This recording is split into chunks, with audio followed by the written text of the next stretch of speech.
Hello, welcome to the Enlightened Times podcast.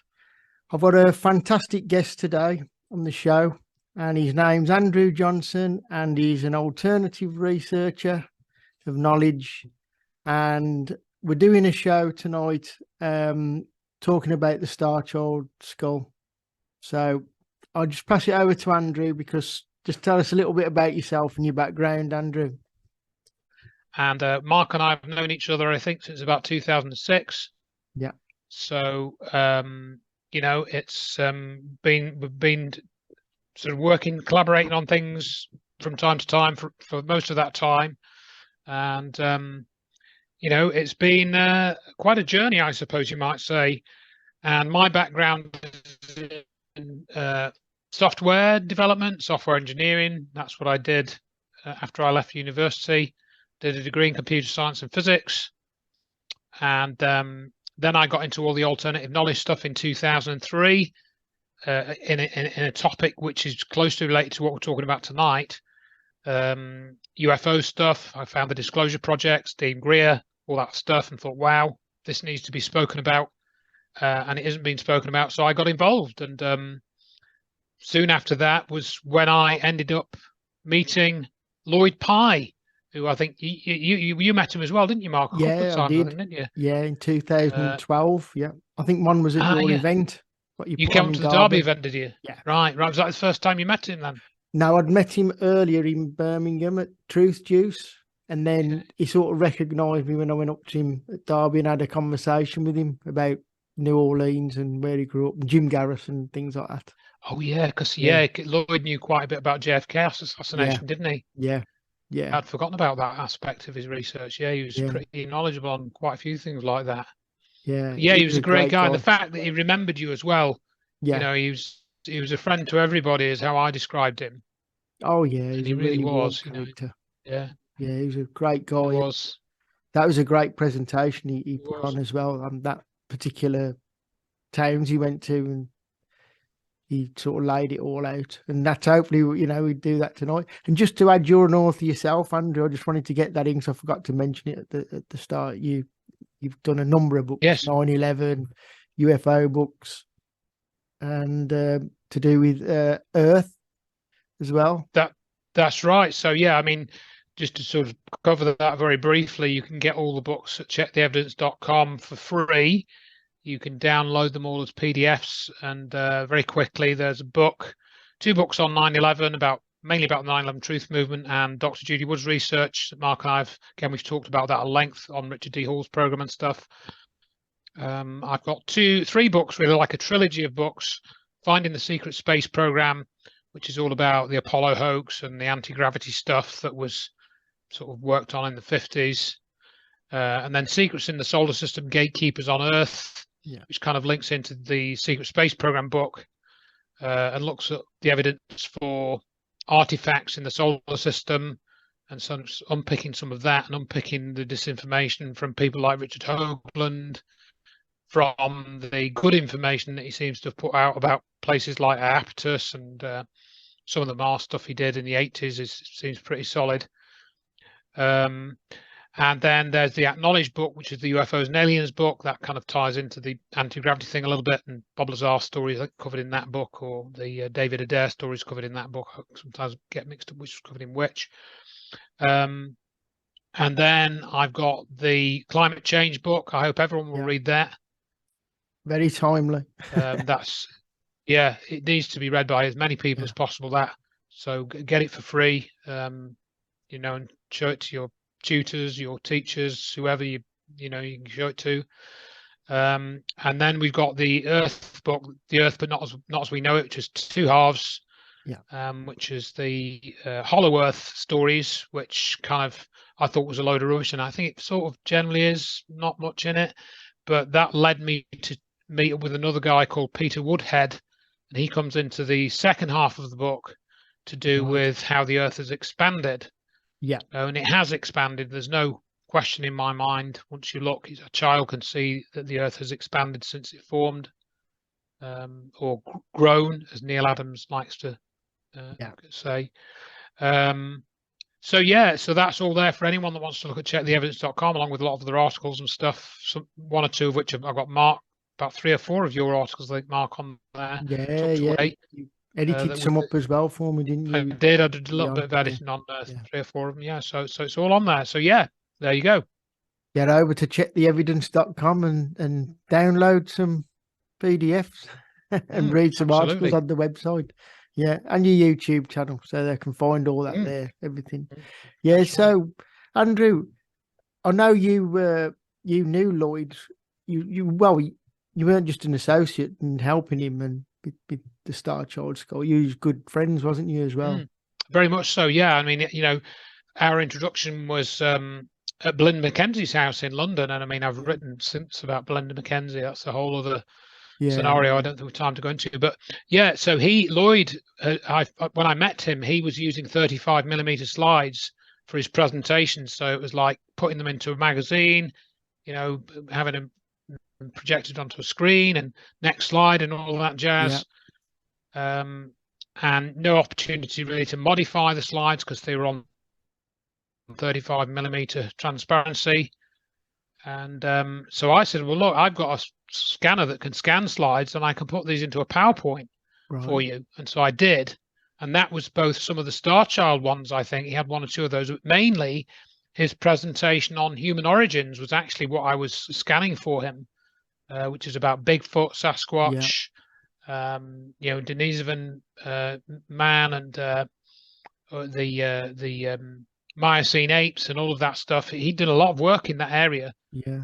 And he was like, he couldn't believe it. He didn't know that this was possible, and he was just like shaking his head, saying, "This is just so great," And it was like the easiest thing for me. It was like falling off a log, But he was like chuffed to bits, and I just couldn't believe that he didn't have anyone helping him, So it was really good stuff he was putting out. This is a pattern that's emerged. Yes. In other words, we've got a lot of good researchers putting out a lot of good stuff. I'd say, for example, Alan Wilson, Lloyd, Dr. Judy Wood, probably a few others I could name. And there's nobody helping them, with IT stuff. And they've got a basic website or a free website, and there's some really good stuff on there, and they're not getting any exposure. And that was kind of how I felt with Lloyd. And I thought, well, I can help this guy, and this is really important. So and that's what we did. And so he came to my house. I organised a couple of talks for him, probably 3 or 4 actually over the years. One was in 2009 in Nottingham. That's on YouTube, I think, still. So that's 13 years ago. And then the one that you came to, 2012. I think I might have even helped him get to Truth Juice, but I don't know. He might have organised that himself. Anyway, so that was we had quite a close association. We I think when he was alive, we communicated nearly every day, just about, I think, or every other day. So yeah, and sad loss. It was. Yeah, it was. But he'd really sort of pared down the skull presentation, the Starchild Skull, to sort of the good stuff, and he would pack that into about an hour and a half an hour question sort of thing, and he gradually was able to discover more and more about it, and so maybe we should start telling the story then. Yeah. I mean, I have got some notes because there's such a lot, and I do remember quite a lot of it, but there was some, if you want to sort of begin, because I know it was carbon dated, wasn't it? That's right. So we'll go through that. Years, and obviously you can interrupt me at any point. And I've got a few slides here. I mean, you and I, we met up at BUFOG, didn't we, when Dave Hodrian kindly let me do the talk. So I think when was that? It was like, I think it was 2009. Early this year, wasn't it? No. Well, the Starchild one we did, didn't we? Because I met you in this year, wasn't it? It was like March or April or something. It must have been after January. I think it was like April or May or something. I can't remember the exact date. So I was glad that Dave, helped us meet up then. Yes. At the Hot Shot Snooker Club. So that's Dave Hodrian at BUFOG. BUFOG. They've got a website and stuff. And so there you are. So anyway, so going back to the Starchild skull, it was found in Mexico in about 1930, 100 miles southwest of Chihuahua, and an American teenage girl was on vacation, and she was sort of, you know, a bit bored, and she went out to look in these caves, and she was told not to go there, you know, and she did, and she went into a long abandoned mine tunnel, and so this is, you know, where you can see it on the map roughly, or this is the sort of rough area, and if I go on to here, so the skull was then passed from this girl. She discovered it in a mine tunnel, and let's just see if, don't know if I've got the line. No, I haven't. So sorry, skipping all through it, through these. But she found this skull, and maybe it's so, yeah. She found this in this sort of area. This is what the terrain looked like, and she never pinpointed the exact location where she found the skulls. This 15-year-old girl. We don't know her name. I don't know her name. Lloyd might have known her name, but I don't know it. Yeah. But she passed away in about 1992 or something. So it's a good while since she passed away. And she found these skulls in the cave, a human-looking one, and a less human-looking one. Right. And as you will see, probably later on when we show some of the pictures, the story that we got from the woman matches the story, the appearance of the skulls, because it was claimed that these skulls were found half buried in sort of sand, and that the staining on the skulls, you know, shows that they were lying on one side, maybe not half buried, but certainly partially buried, and there's a silica incrustation on the skulls. So this seems to, you know, match the story that they were given. So just a quick comparison there, that is there. You know, you can see that there are actually, if you study this carefully, there are 25 physical differences between the so-called Starchild skull and the human skull. So there you see a summary of this, with the Starchild skull on the bottom here, on the bottom row, and the human skull on the top row. And so, you know, we can go through some of those differences so that people sort of can know why this is so unusual. We won't go through that every detail. If you want to get this presentation in its kind of best form, you need to search for Starchild Skull, the New Evidence on YouTube. Thankfully, it's not been censored, and you will find that, I think, on my YouTube channel, or Lloyd Pye's possibly, and you will find his explanations, which are better than mine, because he was much more familiar with the bone structures and the terminology than I am. But basically, just right there, I mean, people can read the text if they want, but the eye sockets on the so-called Starchild skull, which are on the right, are a ½ an inch deep, and the human eye sockets are 2 inches deep. Right. So that's one of the first obvious major differences that you see. We did have a piece of the maxilla from the Starchild skull. We might show a slide of that later, and you know, that showed that the teeth were very different as well in the Starchild.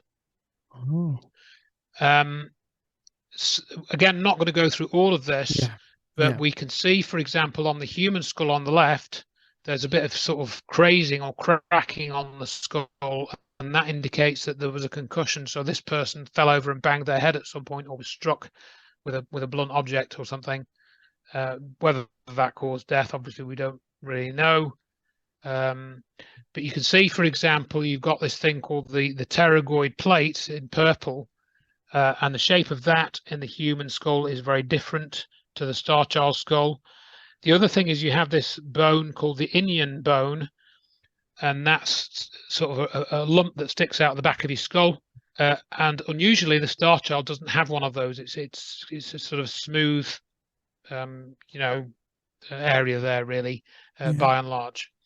And the ear holes, for example, you can see on the human skull, if you look very closely, I can't zoom in, really zoom in here, but they're quite a bit larger and they're in a different position in the Starchild skull. So that's different as well. And there we've got an example of the eye sockets being measured with just a piece of tape. So 1/2 inch compared to 2 inches. So very unusual.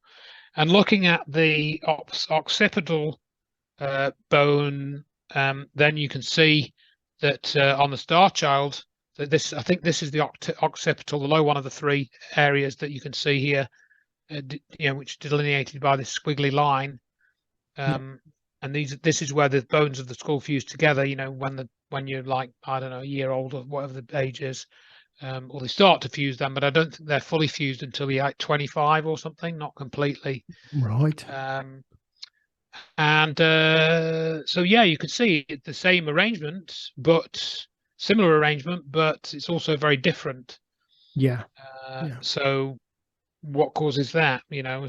What causes any of this? And again, looking from the top, we can see that the Starchild skull has a very different shape of a face because it doesn't stick out like the human one does.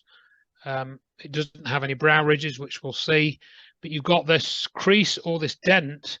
It almost looks like you're looking at an apple, doesn't it? It's sort of like apple shaped from this perspective, whereas the human skull is very different in shape. It's more like a pear almost. So it's very different in shape. And this is also very important because the skeptics and debunkers and even Wikipedia claim that the Starchild skull is a deformed human skull, and the deformation is caused by hydrocephaly, which we'll get to.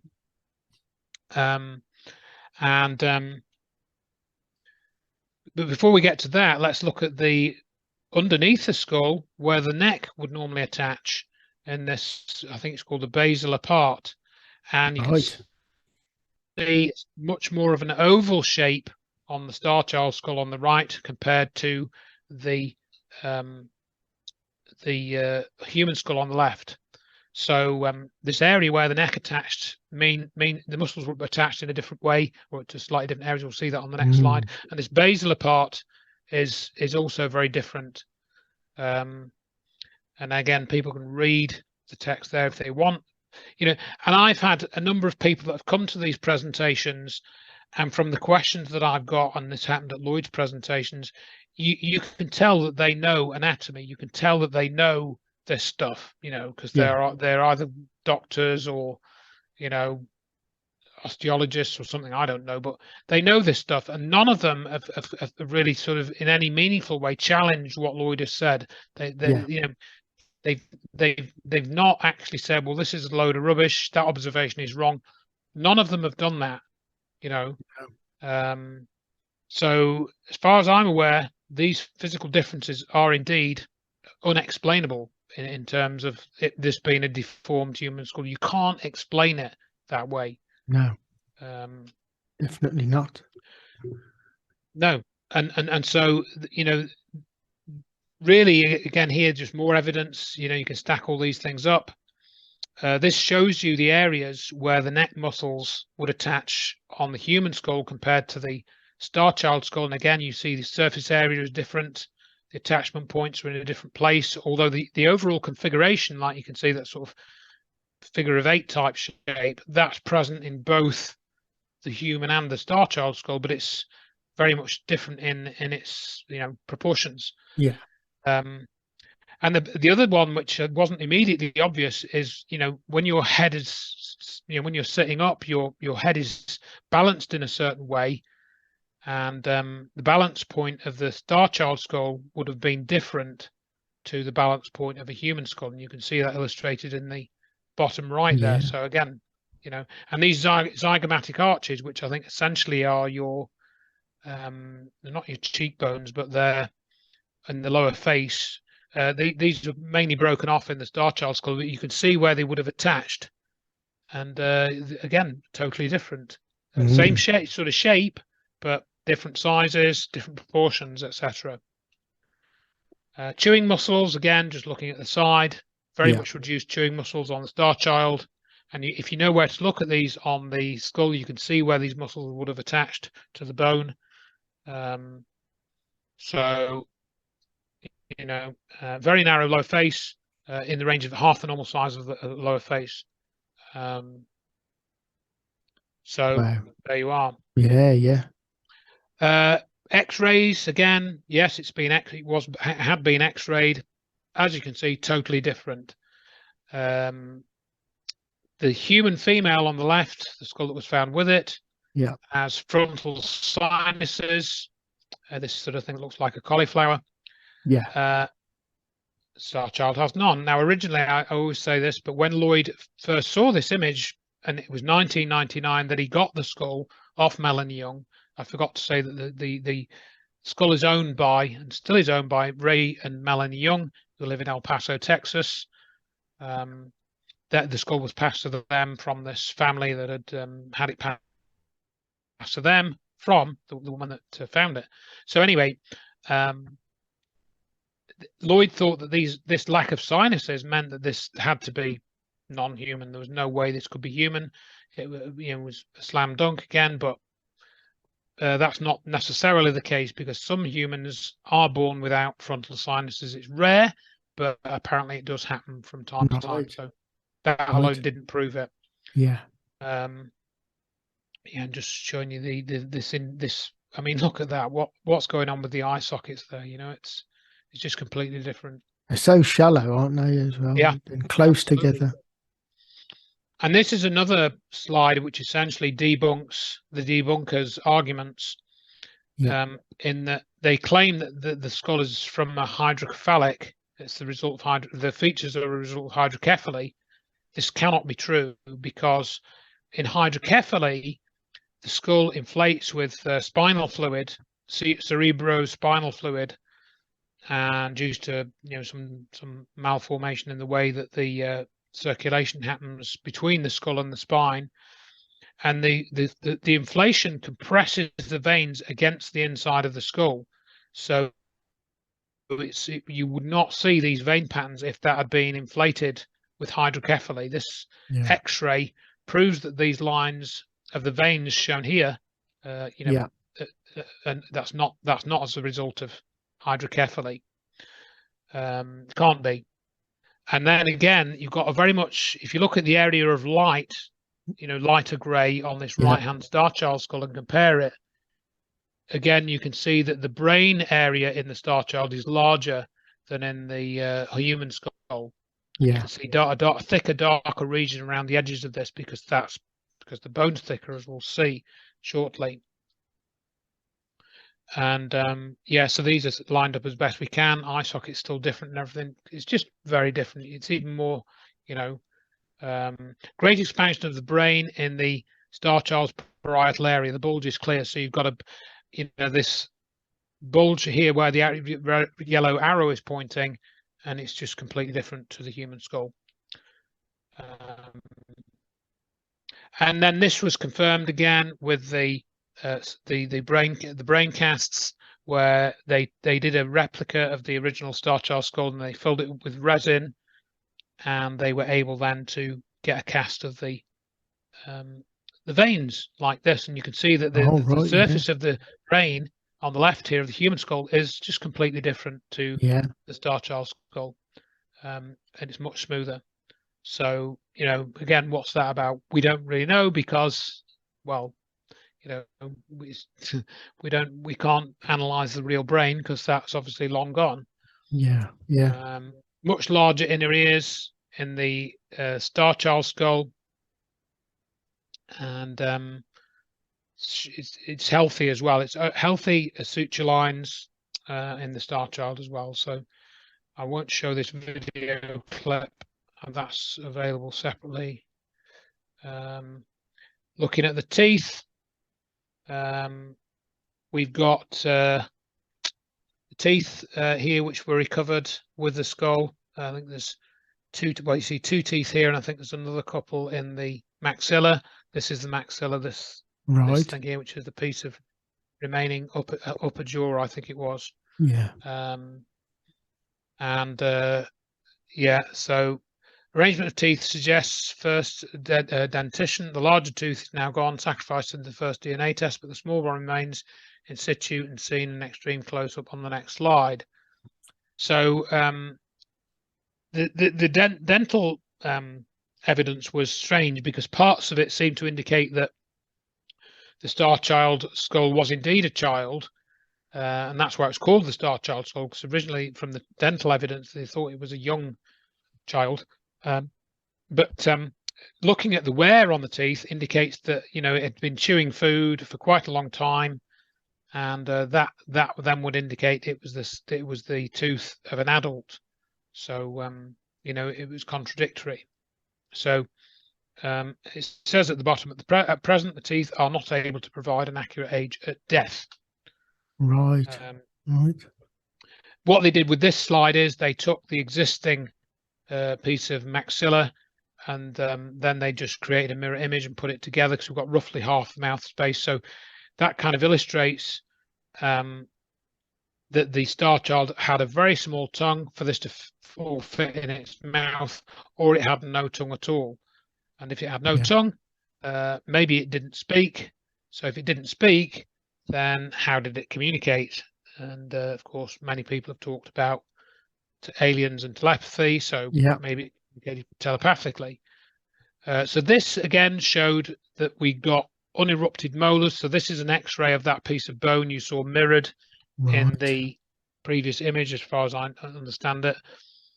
And so this seems to indicate that, that again, this was a child, because it had unerupted teeth. In other words, teeth still to come out, like in other words, it was still with its milk teeth, and its adult teeth hadn't come out, or not all of its adult teeth had come out. Maybe these were wisdom teeth, I don't know, but I don't know enough about it. So the dental evidence is a little bit ambiguous. It's not conclusive, as in. Correct. You can't really say that it's a child or an adult. It seems to be, I don't know, somewhere one or the other, or somewhere in between. It wasn't really established. Yeah. So then, interesting. Yeah. I mean, there's lots of interesting stuff, lots of evidence, but few people want to know. Strangely. Well, not so strange. Yeah, I mean, we'll get to the even more strangeness later on. You obviously know the story, but maybe some of your listeners don't. So what's this one about? Well, this kind of ties into the story of when I first met Lloyd, because this slide was actually created, or the image on it was created by a chap called Ken Pye, who was a forensic pathologist in London. Right. And Lloyd had established contact with him. I think this chap had seen Lloyd's research on the skull, and he wanted to study it. So he had it in his lab in London, and he took this image as a way of studying the skull, and he got a Dremel blade and he sliced through the bone, and he discovered these strange fibers, which are not seen in any other type of bone in the animal kingdom. And some of these fibers didn't even seem to get cut by this Dremel blade. So we've got this thing called the knot, which is just an artifact or an anomaly in one of the images.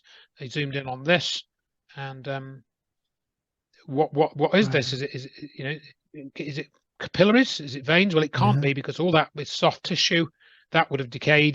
This thing was, as you asked, was the skull was dated twice, carbon dated twice, 900 years old, plus or minus 40 years.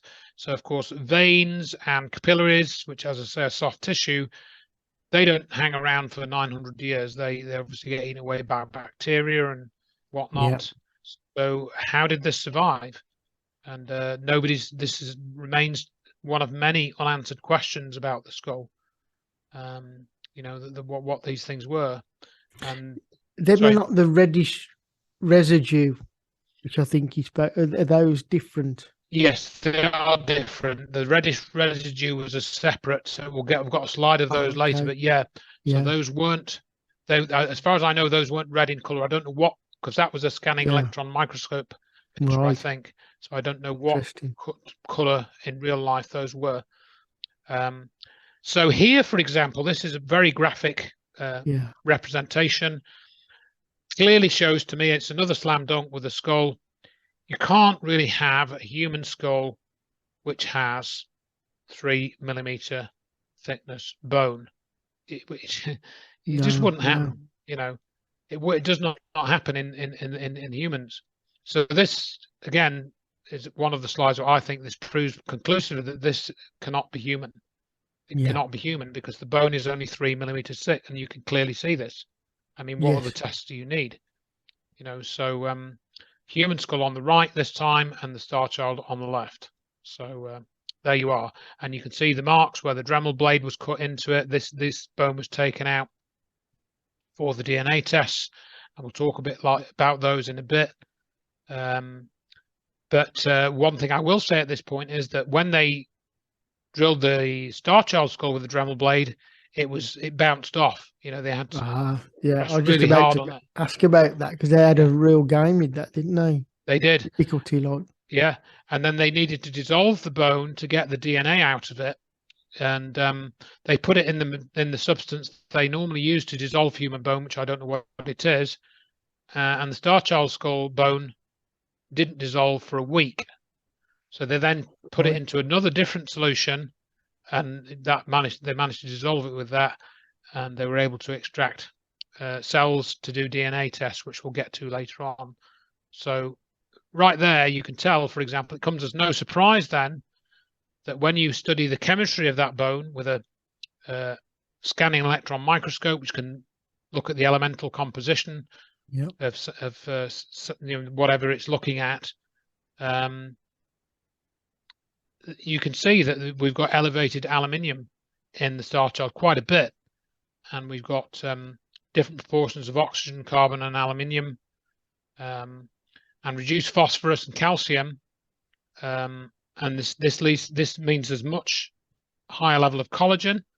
And as it says on the slide here, the Starchild's bone is more like tooth enamel. It's very hard because your tooth enamel is much harder than your regular bone. So there you are. It's another.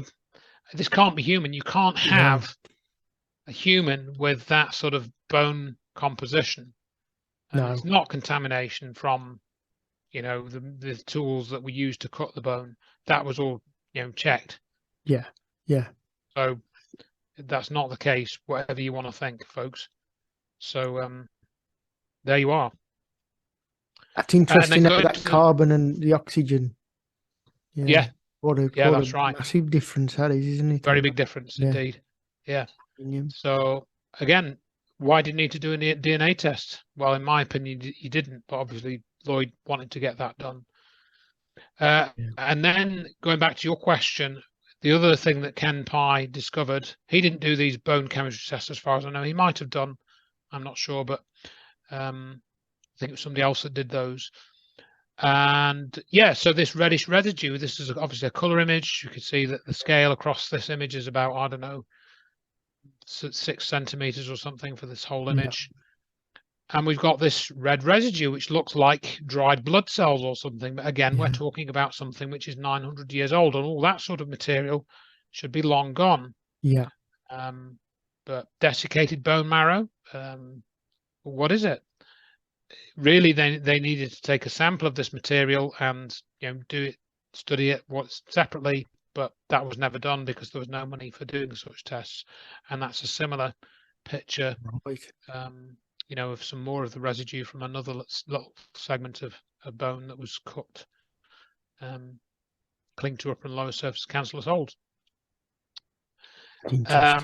So yeah, so that's some of the main bits of evidence. I've skipped over some of it. You can find it all on the starchildproject.com website, so you can have a look there if you want to look at that, or look at Lloyd's presentation. So how do the mainstream explain this? Because obviously this is a real bone skull. People might say, well, where does it come from?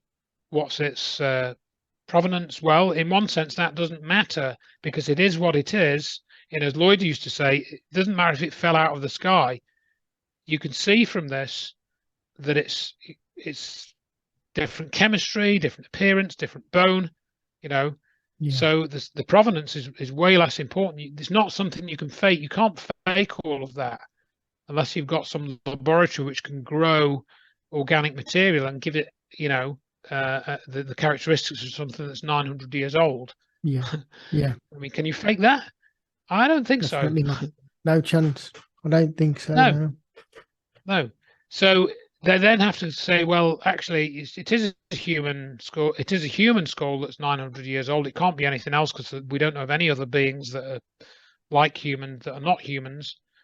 You know, obviously you can talk about chimpanzees and stuff, but clearly not any of those either.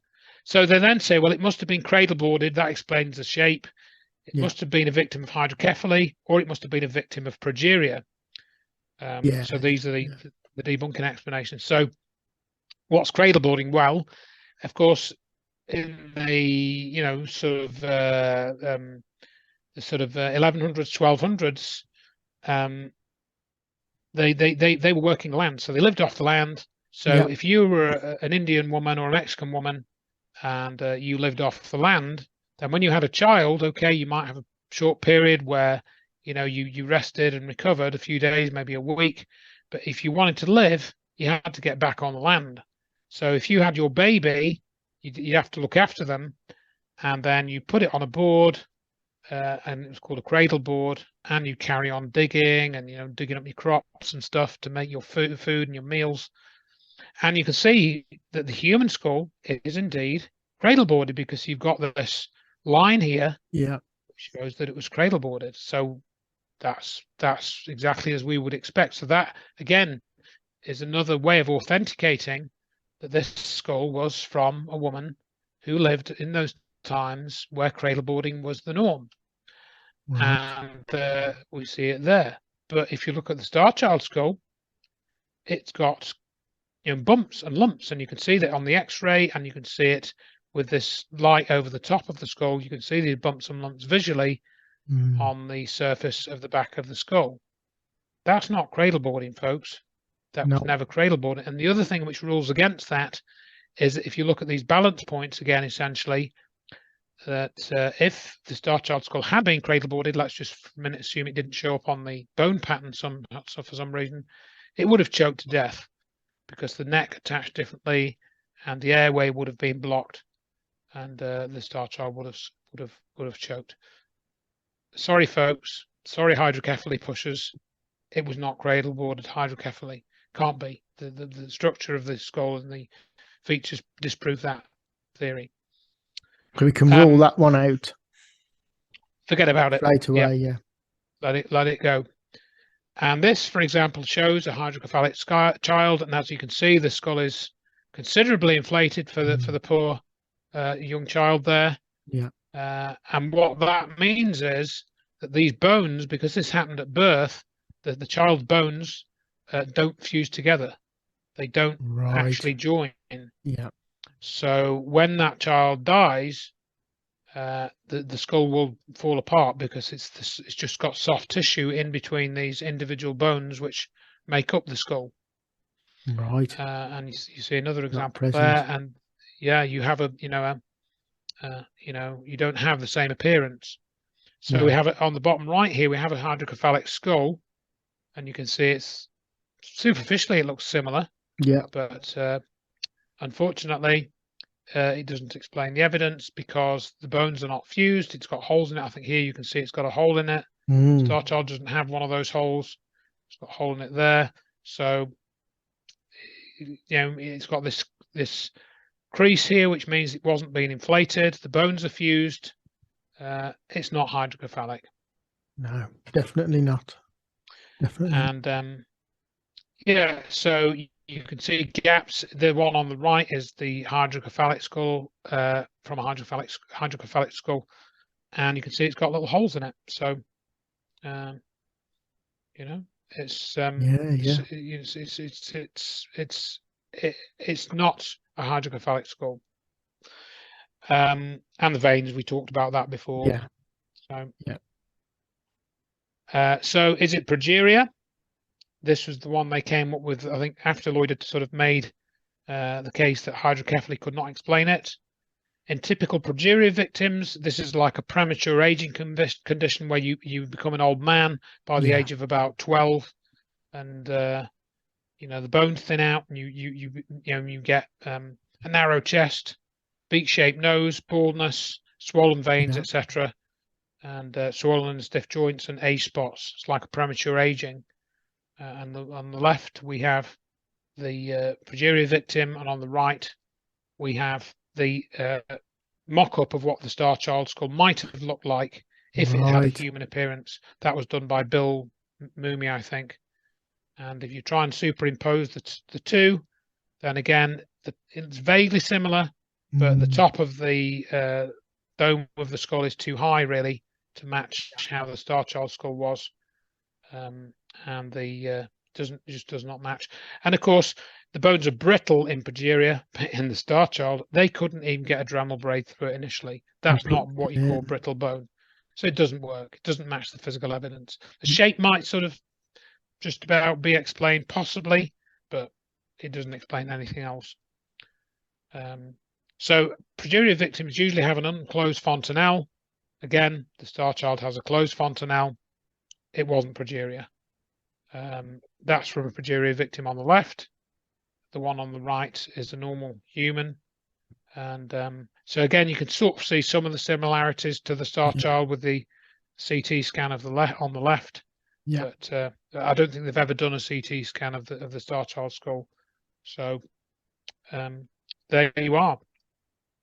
And with you don't get the shallow eye sockets. Wouldn't have thought. Correct. It's, again, another piece, isn't it, in that evidence? That's right. That's right. Yeah, I mean, you know, you don't get the shallowness of the eye sockets. The eye sockets would be the same, really, essentially, as I understand it, in a progeria victim or a hydrocephaly victim. Yeah, and they're still balancing their head as well. He's not changed. Like you would have in the human compared to the Starchild. Looking at that, I would think. Right. You know, so I mean, again, if you go onto Wikipedia or Wikipedia or you know, whatever name you care to come up with it, they won't change it. You know, and in fact, you can hear Lloyd talk about this. I think I split this video out because it's fairly significant. He explains what he did with Wikipedia. And he sets a challenge. He used to set a challenge to people. If you go on to the Wikipedia article about the Starchild skull and try and change any of the details to make it more accurate, I think it's one of these articles now that's been locked because they say, oh, it's been subject to vandalism. Well, of course it has, because their version is untrue. And if they are meant to be a truthful, you know, organization, which we know, you and I know full well they're not. They're okay for, like, you know, a table of the appearances of Harrison Ford in films in chronological order or something, or they're okay for a table about the number of satellites that have crash landed on the moon. They're pretty good for that, but this sort of stuff, they're not going to give you a straight answer on. They're going to trash it, debunk it, change it. Same with Lloyd Pye. You know, that's what they did with him. They put trash about him on there. He tried to get it corrected, and they refused to correct it. The guy that he spoke to said, you know, you're the last person that I expect to know the truth about yourself, you know. And he essentially, that's what they said to him. He goes through that in the 2009 presentation from Nottingham. Yes, so, yes. I think that's one of the very first presentations I've seen from a DVD I probably purchased, or I mean, because you used to do your DVDs to next to nothing, didn't you? Like well, I still do. Well, I have been doing that up until very recently. Yeah. I think I bought all your stock up. I think you might have done. Yeah, I think you've had most of them. Yeah. But that is interesting now. I mean, it's just like a ministry of truth, isn't it? Wikipedia. Yes. Really. It's a version of it, a subtle version of it. if you get, well, not so It is subtle, but not so yeah, yeah.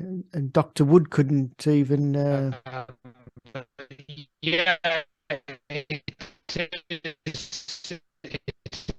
is an embodiment of Well's Ministry of Truth. They just edit things, full of sort of tangential references. yeah, The main article, as far as I know, you still can't put an article about Dr. Judy Wood on there with the accuracy and link to her, say, a website. I think if you try to do that, it will either be blocked or deleted in very short order. So anybody yeah, that wants to try that, please yeah, do and see what happens. And if write to me and tell me what happens if it's interesting enough for you to do so. yeah. Set a task for somebody to try that out. It broke up a little bit there, so I may have Okay. to. I didn't want to stop you in case it come back on. But, No, I'm on yeah, I'm on a hotspot here at the minute, so yeah, the connection isn't always the best. yeah. But But we got the gist of it. What you were right. saying, yeah. So Sorry, carry on. I was just going to ask because but with the debunking and that, because somebody did come out though, didn't they? Dr. Robinson's report, where Correct. 11 experts go on record as saying it is not a deformity. Correct. I think I've got a slide for that. So what I'm going to try and do is I'll try and go to that slide, and I've got yeah, there we go. So I'll just show this. We might still go backwards and forwards a bit, but that's fine. So let me just go back and share this so we can see their names and whatnot. Go to share screen again, and then this one, it should come through in a couple of seconds. So we've got experts state Starchild is not a known deformity.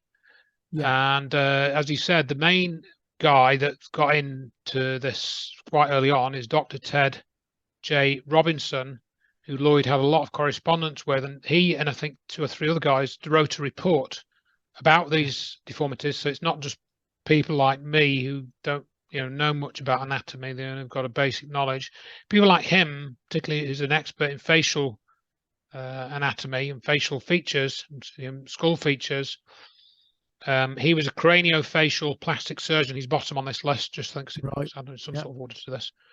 And his picture is on the right here. This is an old picture, but he wrote this report, and apparently writes in quite technical language. So I think some of it was hard to understand. I think when Lloyd was trying to discuss this with him, because he's very much an intellectual, etc. So here's a list of 10 experts who say that the Starchild is not any kind of known deformity, and so that they have gone on record. Again, they don't tell you what the Starchild is. I'm pretty sure it's an alien skull from a grey alien or something like that, or something like that. I'm quite comfortable saying that. Yeah, it's clearly not from around here, but again, we'll maybe get to more evidence of that later on. But there you are. So so they say this is not a known deformity. That's a pretty good reason to really study this. Anybody that's not familiar with this. Yeah, and I think that says a lot that they've gone on record and done that with their backgrounds, because right, exactly, some people wouldn't, would they? They wouldn't go on record and say something like that. They wouldn't. So I think what we can do is, just changing the order slightly. We'll go to the slide I was going to show you, because that kind of ties in with what we've just started to say. So I'll share this slide now, and this sort of like is the reverse of these guys almost. So let me just share this slide again. Go back to there. So I think that's probably okay. Yeah. So this slide here, this is a guy called David Aguilar. Now he was featured in a 2009 UFO Hunters documentary. Right. I forget the title of the episode. It was still on YouTube last time I looked. Yeah. I think it's called Alien Hunters or something. Was it UFO Hunters? I can't remember. But Yeah. you'll see this clip in the presentation that I did, and the one that no, it's not in Lloyd's, I don't think, because I put this into my presentation. It wasn't in here. Yeah. But basically, the situation was the Bill Burns and I think Pat, I forget the name of the guy. Maybe it's on this slide here. Let's just see if I can find these guys. No, it's yes, yeah. Anyway, it's season two of the UFO Hunters documentary. Yeah. You can look at that. So they go and see this guy. He's a Harvard graduate. He's pontificating about evolution of alien life. He's up in front of a whiteboard saying, he didn't think aliens are going to look anything like humans. They could have been in a different planet, different atmosphere, blah, blah, blah. And he says, I'd love to bring one of these guys into a real lab and have everybody take a look at it, hypothesizing that if they found an alien body or something, he'd love to take it into a lab. So they then show Aguilar the Starchild Skull lithographic copy. It's not the actual real skull. If you look in the image there on the screen, that's a still from the documentary. Yeah. And you can see it hasn't got the bone cutouts there.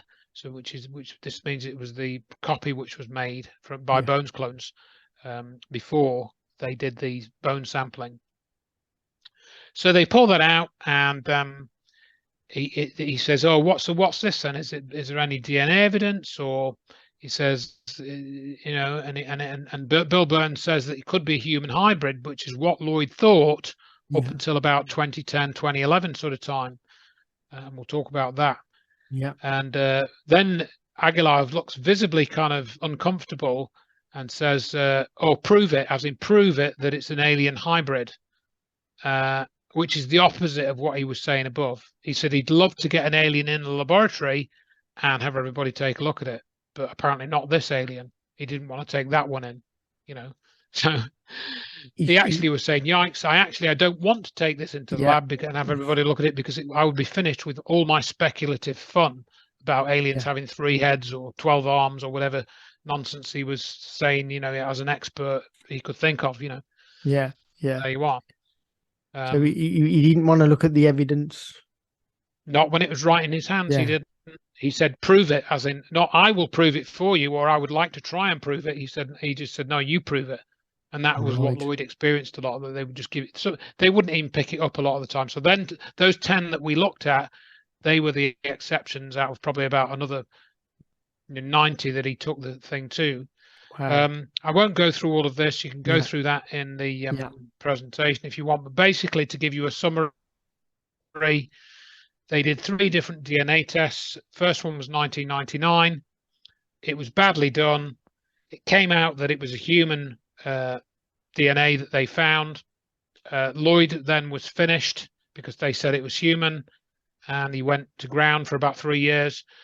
Then there was a second test done when the techniques had got a bit better in 2003 by a company called Trace Genetics. These guys were the guys that owned that company, and that company was then sold on, so you can't find that company anymore. But the report's still available. And they said that it was probably a human-alien hybrid, and that was based on the fact that they were able to recover some of the mitochondrial DNA, but not the nuclear DNA. The mitochondrial DNA comes from the mother line, the maternal line, and the nuclear DNA comes from both the mother and the father. And they were only able to recover the mitochondrial DNA, but they couldn't recover the nuclear DNA, whereas they were able to recover the human skull's nuclear DNA, not the Starchild's. So this suggested that the Starchild's father was not human, and the mother was human. So that was what Lloyd was going around saying for quite a few years. But then, as Lloyd was saying back then, there were even more advanced techniques discovered where they didn't need to use these primers, and it meant they could recover the DNA in it by a totally different method.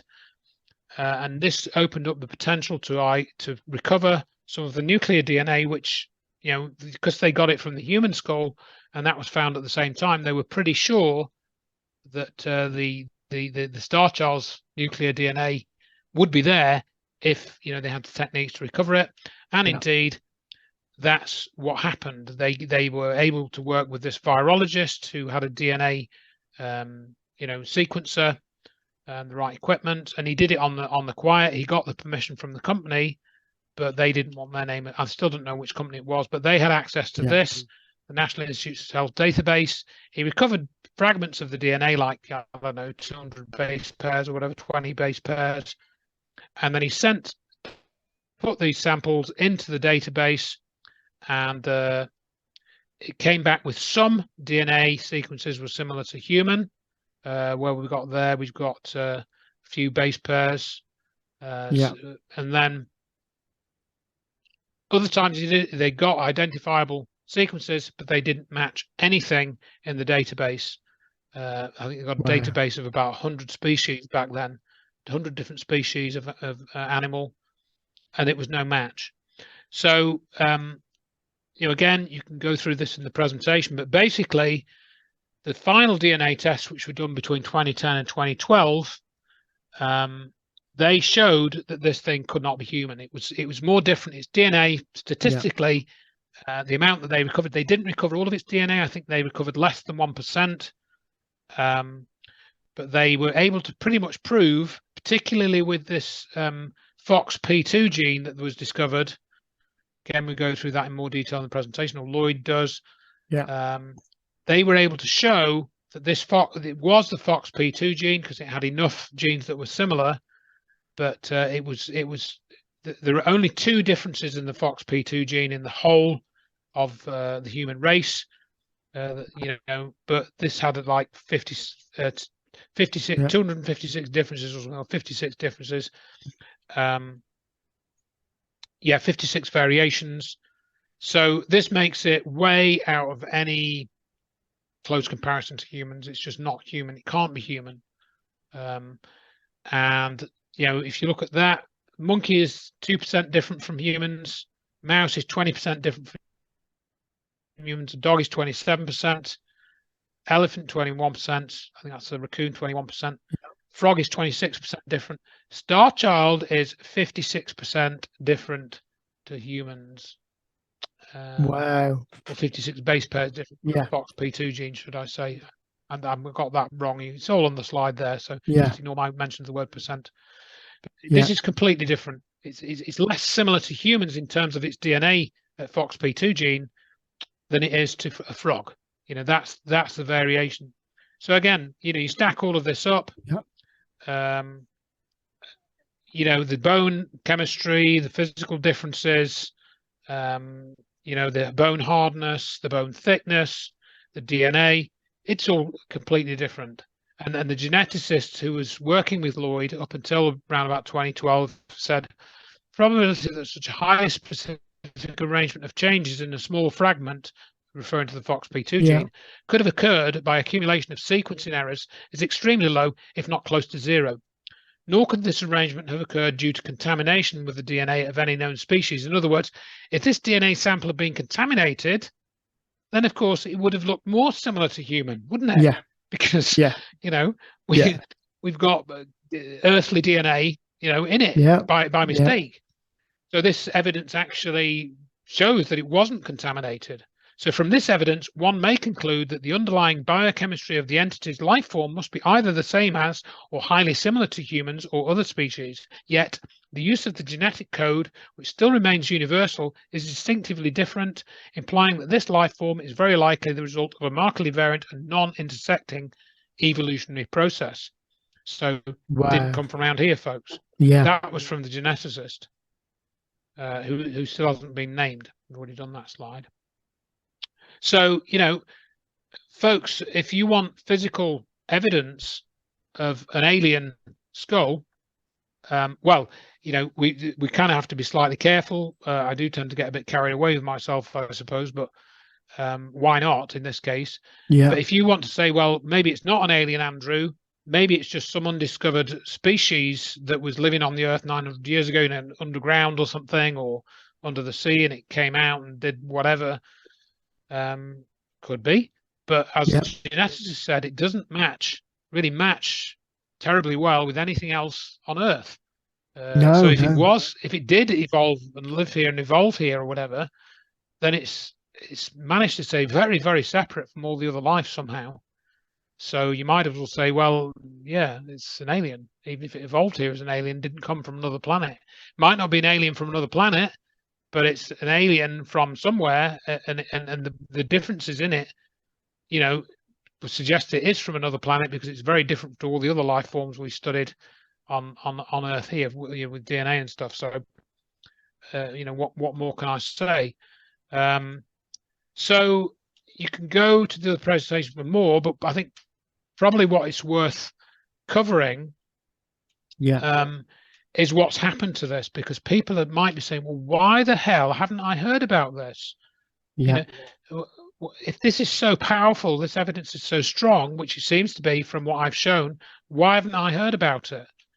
And of course, I don't have an answer to that question particularly, except, for example, I can tell you that Lloyd Pye was at the Roswell 60th anniversary conference showing the skull, and Stanton Friedman was there, the famed UFO researcher.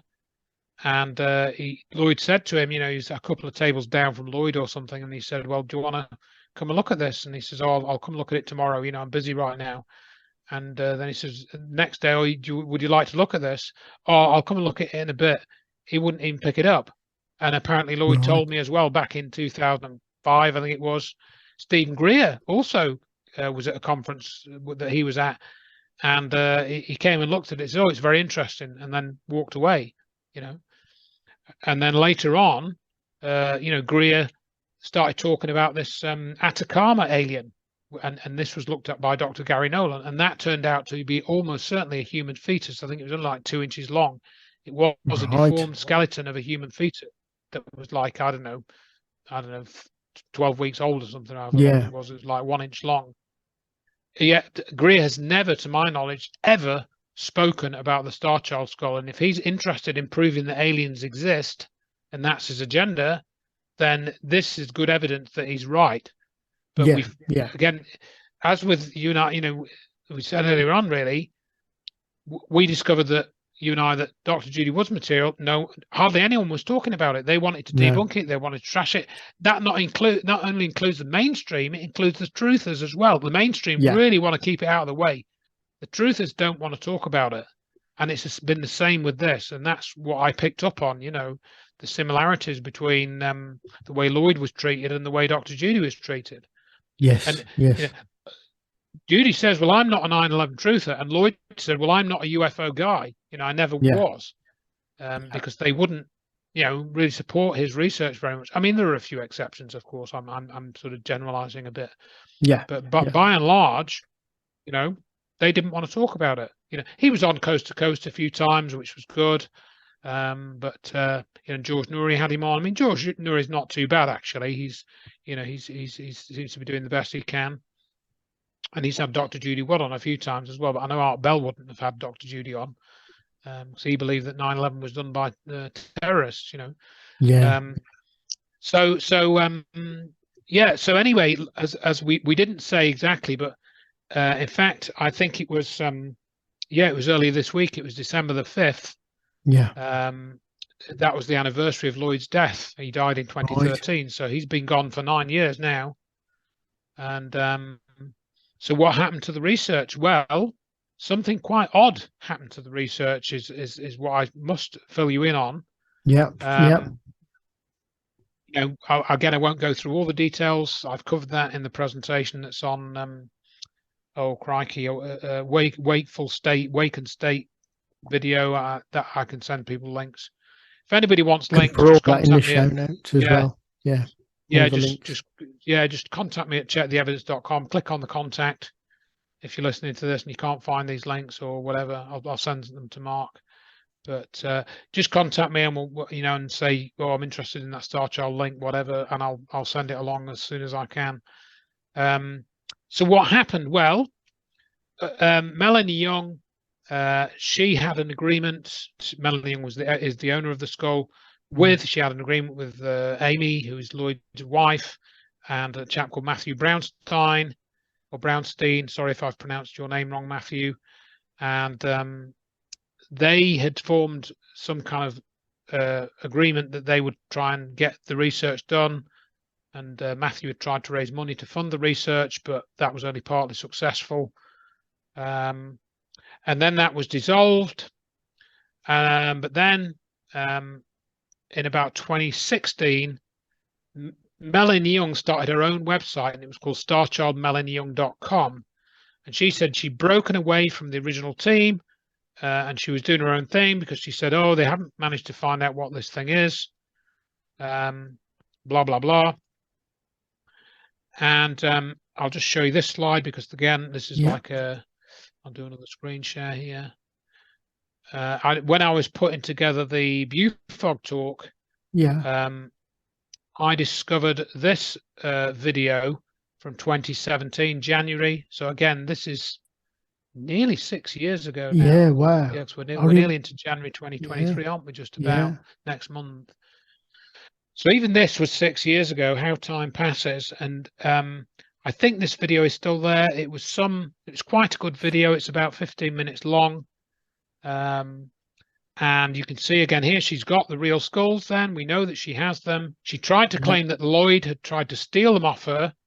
This was in this, I'll maybe show you a quote from the Veritas interview, which I'm going to mention. But we see here clearly Melanie is in possession of the skulls, folks, in 2017. Lloyd and the other people didn't try to steal them from her. In fact, they were in her possession, I think, from 2003 onwards. And all that Lloyd was touring with was the replica. He just had the replica, except for the other points where they were doing tests. And I think even then she kept the skulls and probably just sent the samples to whoever, like Ken Pye in London, and then this other guy who was doing the work for the virologist who's doing the genetics. So that was 2017, and then this thing isn't human, folks. Go into that. So in April, May 2017, Melanie Young, Starchild Skull, did an interview with Mel Fabregas on the so-called Veritas, which, in case you didn't know, means truth, to update him on the developments. She told him that in March 2016, Chase Kloetsky had taken over the Starchild's investigation at Melanie Young's request. And the results of Chase Kloetsky's investigation, which were published in May 2017, reported the skull as being one of a human child. That's what they said. And I listened to that interview with Melanie Young, and I wrote a 6,500-word article to keep the record straight. In that interview, what happened was it was an attempt to discredit the previous investigation work done by Lloyd Pye and others. It was an attempt to wind the clock back 18 years by re-presenting the disproved theory that the Starchild skull was, in fact, that of a hydrocephalic child. And we've covered all that this evening. It was intended to introduce doubt about the reputation of Lloyd Pye and or attack him. If you listen to that, you'll hear that. Even Mel Fabregas got in on the act. It was intended to introduce doubt about the reputation of other Starchild project team members. The interview is focused on the funding and money issues and imply that the project is all a money-grabbing scam run by Lloyd Pye. And that's kind of ironic because the second half of this interview with Melanie Young is, of course, behind the Veritas paywall. So that's kind of ironic, really, isn't it? Melanie Young lied, and Mel Fabregas encouraged her to disparage Lloyd Pye and the research that she helped, that Lloyd Pye helped to organise. So you can listen to that. The links are on my article there. And this woman, Chase Kloetsky, who's been involved with running training programs for the US military, also it says on her website, some type of, I don't know, character building training or something.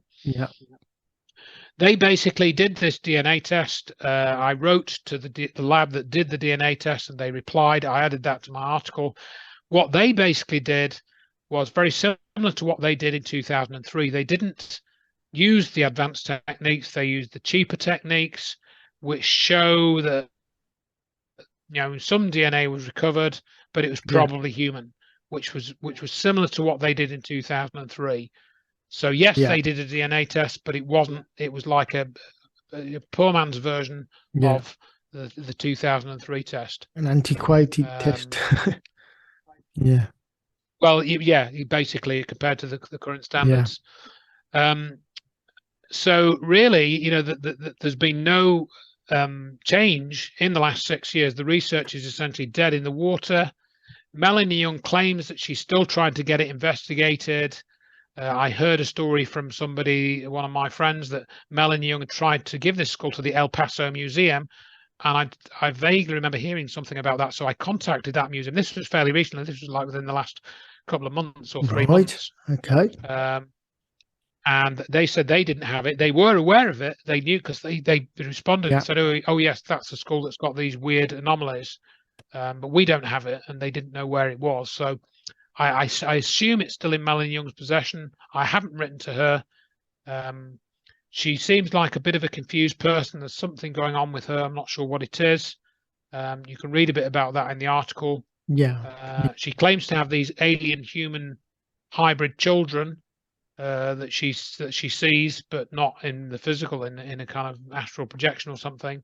Right. And what's extremely puzzling to me is that if she really believes that this is true, that she does have alien hybrid children, and of course some people don't believe that aliens exist, then why isn't she interested in the Starchild? Why doesn't she want to accept that that is the skull of an alien being? Because if she did, then it would support her other story, which says that she has alien hybrid children, for which she has apparently little to no evidence, or at least if you listen to the Mel Fabregas interview, she doesn't present any evidence other than, you know, anecdotal. I don't know. Maybe she does have alien hybrid children. I don't know. I'm not trying to say she's lying about that, but it was just very peculiar if you listen to that interview.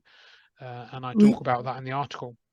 It just seems odd, like you say, that she, you know, not pursuing the skull, if that's the case with, you know, what she's experiencing with the other stuff with the children, what she says. That they just don't stack up.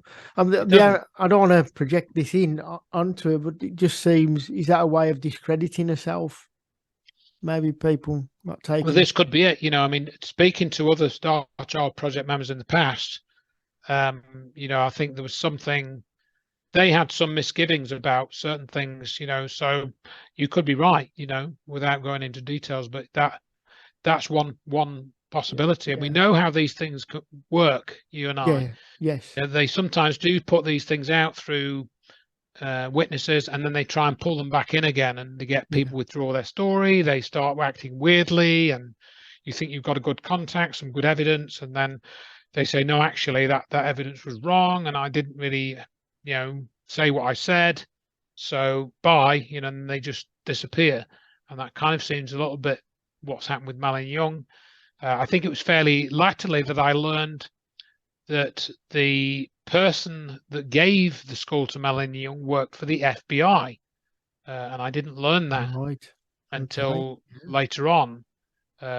So is this some type of trial disclosure? Did somebody in the intelligence services in the US decide that they were going to get this out and see where it went and see how the community reacted to it, so that they could run psychological operations based on, you know, somehow debunking the physical evidence of an alien being in the general community, or what was it about, you know?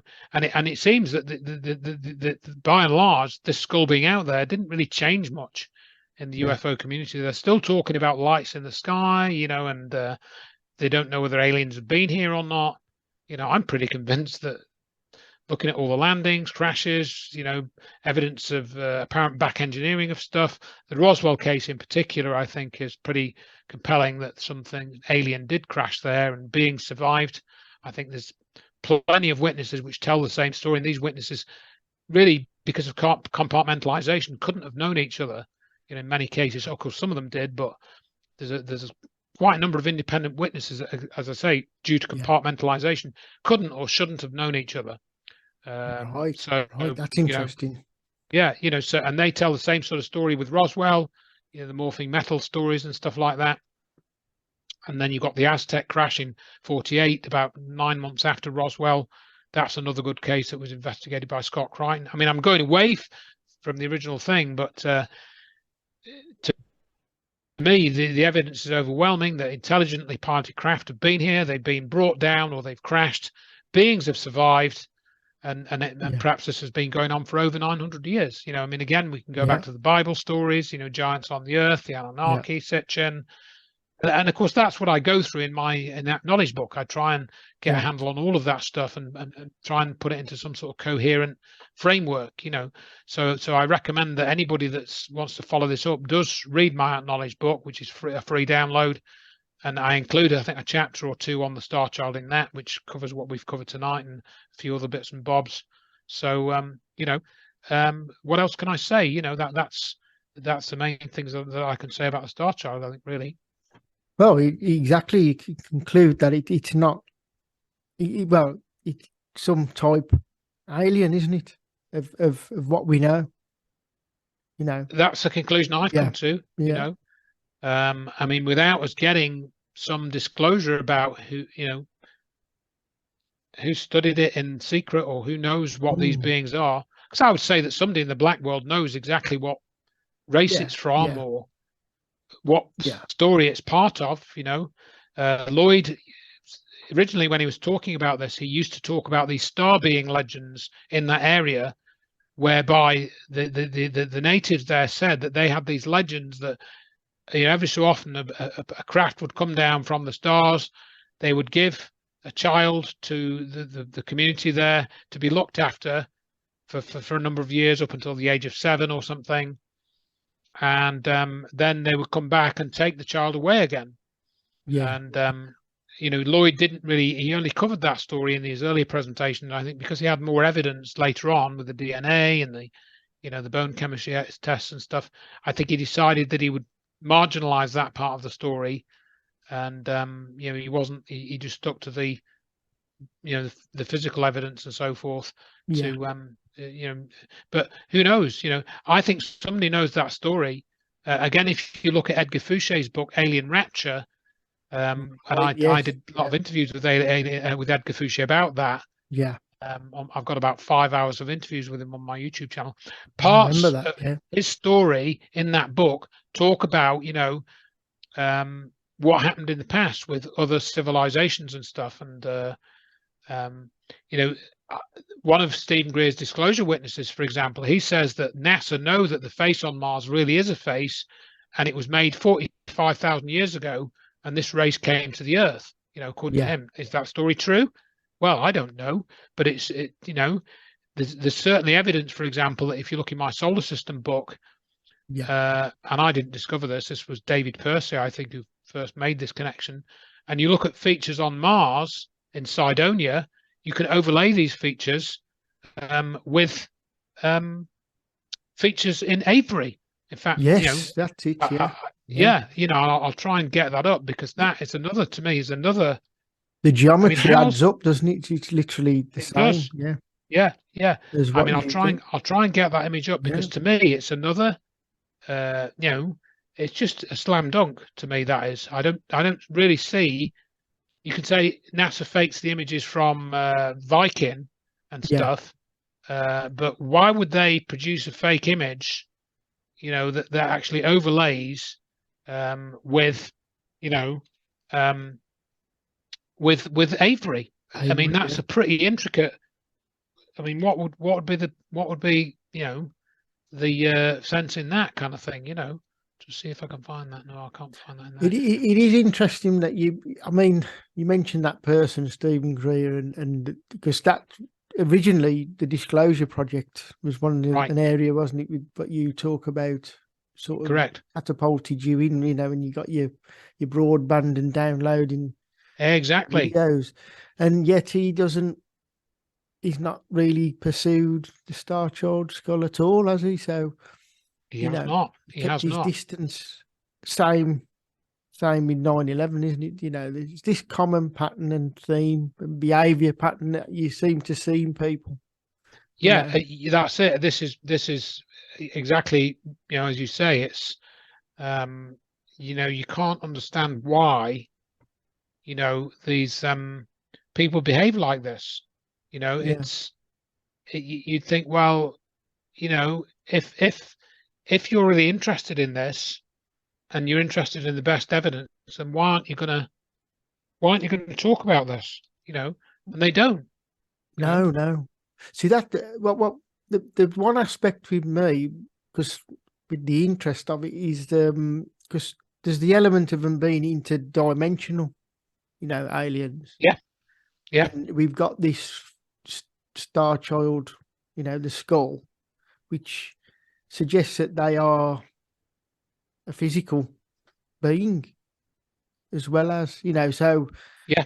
I think can be quite confusing, but I think Oh you've got yeah, to remain absolutely. open to the possibility of, like you say, touching on like how us with our reality and stuff, isn't it? And whether we're interdimensional, Right, right. not physical.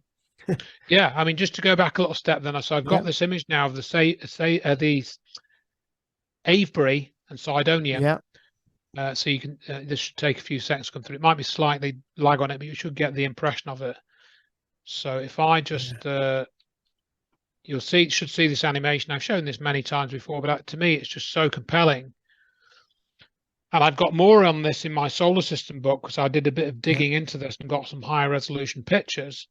But you can see that we've got Avebury from. I just got this image from from Google Maps satellite view, and it precisely overlays. We've got Silbury Hill at the bottom, and you essentially got two, possibly three features on Mars, precise in the same proportions, overlapping with Avebury. I mean, what's that about, for heaven's sake? This is David Percy's work initially. I mean, is this a fake? If this is some type of hoax, it's a pretty weird hoax, that they're putting here. That's and interesting, the ratio Andrew. 1947. Yeah, that's right. Roswell year and Roswell, all that. There was a guy called David Flynn who did an occult interpretation of the Roswell incident. I think you'd have to look for that in the Internet Archive now.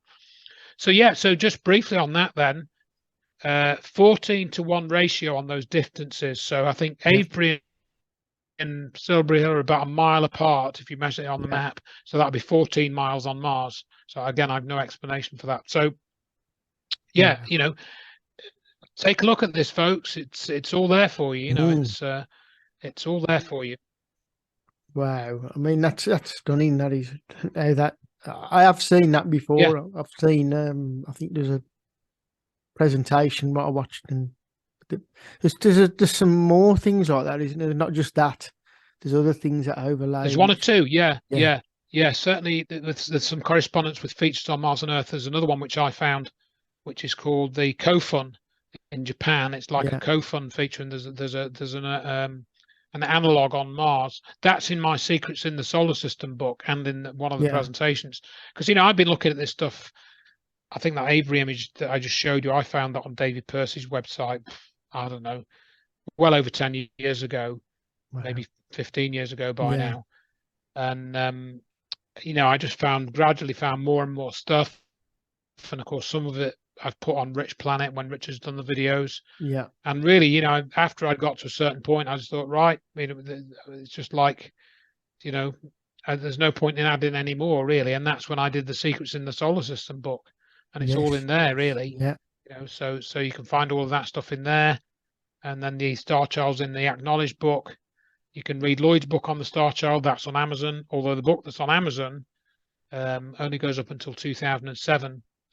His later one, which is called Starchild Essentials, if you can still get that, that's an ebook, because that was still in development, I think, up until the year before he died, because he was still getting all that new DNA evidence. So, and just to add, because you did mention something, just to put this in, Lloyd weren't making any money off it. He cost him, didn't it? Really, it did. Yeah, I mean, when he was talking about raising £1 million or whatever, $1 million, his intention was to make a complete, 2-hour documentary with high production values to show all the lab tests, get everything filmed, get it all the research funded. It wasn't so he could go and buy costumes to go to an awards ceremony like Melanie Young and Mel Fabregas said it was.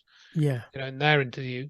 No, he needed money to do very important scientific research, and he tried to raise that money, and he wasn't successful. He was continually bemoaning his lack of success. raising funds because he thought it would be easy, because he thought Yeah. people would want to know the truth. But of course, we know that that's not the way it works. You know? No. Yeah. It is like an element of resistance in the UFO area, isn't there? I That's mean, right. And I think it's again to do with the spiritual yeah, journey, and I think only yeah, certain people seem to be equipped with that sort of mindset where they can handle this stuff, and the rest, they yeah, don't seem to be able to handle it because either they're not interested or they just can't handle the implications, because it's too much yeah. cognitive distance. I mean, I'm still open to, some of the UFO interactions or encounters being from our side of the fence with this technology Absolutely. that I've been pursuing and trying to get to the bottom of. Absolutely. But this is what you find, Yeah, because like if you talk to people like Michael Schratt, who's this um, draftsman who's done all this marvelous modeling of some of the secret aircraft that he's done, yeah, AutoCAD renditions for. He just thinks that it's all secret military technology, you know, yeah, yeah. and it's both. It's clearly Of both. course, If you look yeah, at all the evidence, yeah, Richard and I have gone through all of that between us, and all the yeah, Rich Planet programs and all the things he's done.